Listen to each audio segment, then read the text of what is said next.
Worldwide Classic. I'm Southside Tre. Let's get straight to it. I'm confused right now because was this just the event that the WWE has been hyping up as one of the next big things for the company? And most importantly, was this event supposed to be the one that's now costing fans $30 a month? The sad part about it is even ESPN, in so many words, have just said that this show was trash. They had the nerve to give it a C. So now we're also finding out that ESPN will just straight up lie if they have to. Wrestlepalooza was a F. And I hate to seem like one of these guys that just gets on these shows and say things just for the shock value or for the clickbait. But if you've been watching Worldwide Classic by now, you already know that that ain't this, and this ain't that. If you just factor in the two things I just said, those are two good enough reasons to give this show the F that it deserves. This was supposed to be the first big show for the transition to ESPN. And this is also the move that's costing us $30 a month to tune in. There was absolutely no reason whatsoever why this show shouldn't have been a home run. Honestly, I already thought that the show was set up to fail, but I still kept it professional and just gave it benefit of the doubt. And I think one of the biggest reasons that I did that was because I figured that ESPN wouldn't settle for less. I thought that ESPN partnering with the WWE meant that the WWE was going to have to step their game up automatically. So I guess I'm giving both of these companies too much benefit of the doubt. But I saw this a mile away once you had Brock Lesnar get involved in this whole situation. Let's not forget, SummerSlam was a classic. I thought it was very well done, and I thought it made up for a lot of the things that didn't go right this entire year, including WrestleMania. It's almost like they just threw it all away by having Brock Lesnar close out the show for SummerSlam.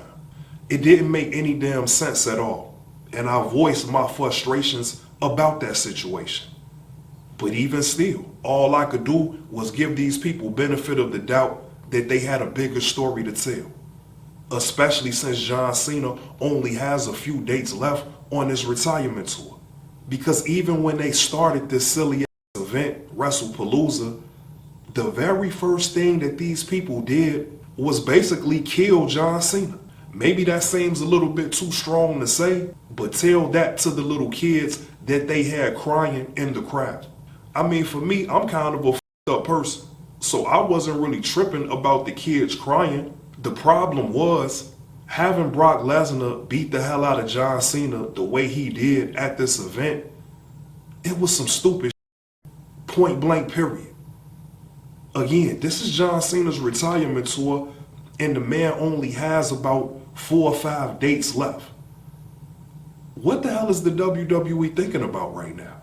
In what world does this make any sense at all? What is the end game here? What story are we telling by having Brock Lesnar be back at all when we didn't want to see this big strong in the first place? And now you're having him bury John Cena the way that he just did? For what? What does this do besides have us not want to see Brock Lesnar or John Cena ever again? John Cena just had a classic match with Cody Rhodes not too long ago for the WWE Championship, a match that John Cena lost, and I'm still surprised by that outcome. So not only was it dumb to do this in general, but this is how we kicked off the entire event. This is how we kicked off the debut at ESPN. The biggest star that the WWE has had over the past 20 years in his final 5 matches got his beat without any resistance, without any real offense or defense for that matter. Brock Lesnar just came down here and whooped John Cena's ass for about 10 minutes. And that was pretty much that. This is what it feels like the WWE is doing to WWE fans. The exact whooping that John Cena received at this stupid event is the same way that the WWE is whooping our as fans. I just can't wrap my head around the idea of John Cena losing in that way. This is why I had a problem with Brock Lesnar being back in the first place. And we talked about this a few episodes ago. There's nobody on the WWE roster that could actually beat Brock Lesnar in a fight or in a match. And then you just proved it by having the biggest star over the past 2 decades lose the way that he did. Of course you could say that this is John Cena getting older so he can't get the better of Brock Lesnar. Duh. That was the point from the beginning. This is why it was dumb to put this match together. That's the point. Of course John Cena can't beat Brock Lesnar. So why are y'all even putting this match together when we're about to see John Cena retire? I mean, is it just me? Or is the WWE really losing their damn mind right now? Because what does this mean for the next few matches for John Cena? Which essentially is the final 4. These will be the final 4 matches for John Cena. If that, he might not even get 4. He might have 4 dates left, but he might only have a couple of matches left. When you see Cena lose in this way, how does that make us excited to see another John Cena match? You almost could have let that be the retirement match just to show that Cena can't get it done anymore. Because if this is how you're getting treated by a Brock Lesnar, anybody that's the WWE champion, the World Heavyweight champion, or just even a real star in the company, they should be treating John Cena the exact same way. If you're really a power player in that company, that's how strong you should look anyway, especially against an old John Cena. How does this not register to the professionals, to the people that will swear on their life that they're overqualified for this job? Because again, I gave this dumb event a lot of benefit of the doubt. The name is stupid, which kind of threw me off from the jump. And then for people that think I'm overreacting, even CM Punk referred to this dumbass name. Shout out to Chicago. So boom, the name is stupid. That's number 1. B, and most importantly, they tried to cover all this up by having AJ Lee return to be in this mixed tag team match against Becky Lynch and Seth Rollins. This really was a cop-out. And now as the smoke has settled, it's become painfully obvious. Having AJ Lee return to partner up with CM Punk, this was just a decoy. This was just a smokescreen. This was just a diversion from the fact that this dumbass event with this silly ass name was never gonna live up to the hype it pretended to have. That Wrestlepalooza was just a figment of ESPN's imagination. It damn sure didn't live up to a SummerSlam or a WrestleMania. And you would have thought that a debut for ESPN would result in that type of event. So when I read the report that ESPN wasn't happy with Wrestlepalooza, of course not. How could you be happy with it? What was fun about it? What happened during that event that was exciting?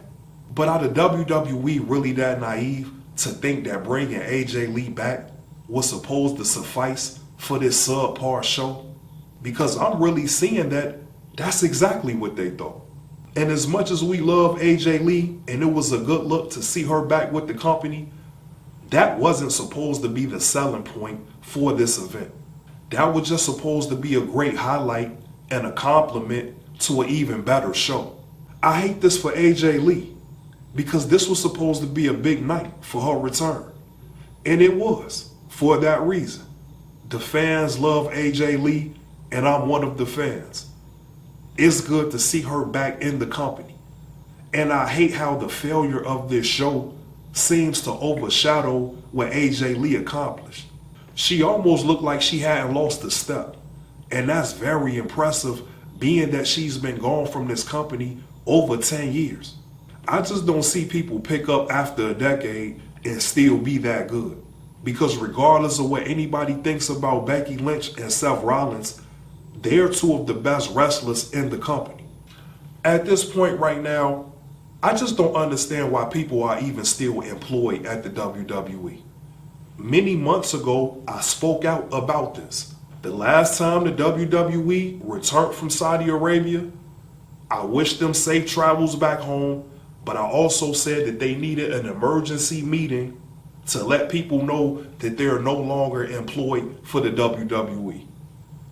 Not only did they not get rid of these people, but now they're gearing up to go back to Saudi Arabia for the Royal Rumble and WrestleMania, all in the same year. This is exactly why every wrestler that was at that press conference for Saudi Arabia's WrestleMania, they stood there as if it was a moment of silence. And this is always the problem when money supersedes the art.